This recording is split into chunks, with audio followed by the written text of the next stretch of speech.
नमस्कार दर्शक बंधु आपण मानक प्रतिज्ञा टीवी को स्वागत। आसंता 12 तारिख में पश्चिमबंग उपर एक घूर्णिबल सृष्टि हो। 13 तारिख बेलू यह लघुचापर रूप नेब पर 24 रु 48 घंटा मध्य अवपात परिणत हो पारे।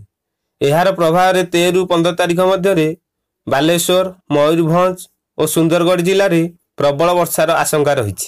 जाजपुर, देवगढ़ और झारसुगुड़ा जिले में प्रबल वर्षा हो। 16 तारिख उत्तर पश्चिम ओडिशा रे वर्षा संभावना रही। अन्यपटे आसंता सप्ताह पर्यंत दक्षिण ओडिशा रे विशेष वर्षा संभावना नहीं। स्वाभाविक ठारू अधा वर्षा हो पारे। सप्ताहक मध्य खोर्धा, पुरी, नयागढ़, अनुगुल, बौद्ध, संबलपुर जिले में हालुका वर्षा हो। अन्य पक्षरे गतकाली ओडिशा उपरे थिबा गभीर अपपात आज दुर्बल होईछि। आसंता 24 घंटा मध्य उपकूल उत्तर ओडिशार केतक जिले में काल बैशाखी प्रभाव में वर्षा हो पारे। 12 तारिख ठारू वर्षा परिमाण बढ़िबो। मयूरभंज और केन्दुझर जिले में प्रबल वर्षा हेबाकु थिबा उत्तर उपकूल समेत कटक, जगतसिंहपुर और केन्द्रापड़ा रे घड़घड़ी सह वज्रपात हेबा नै आकलन कराଯାଇଛି।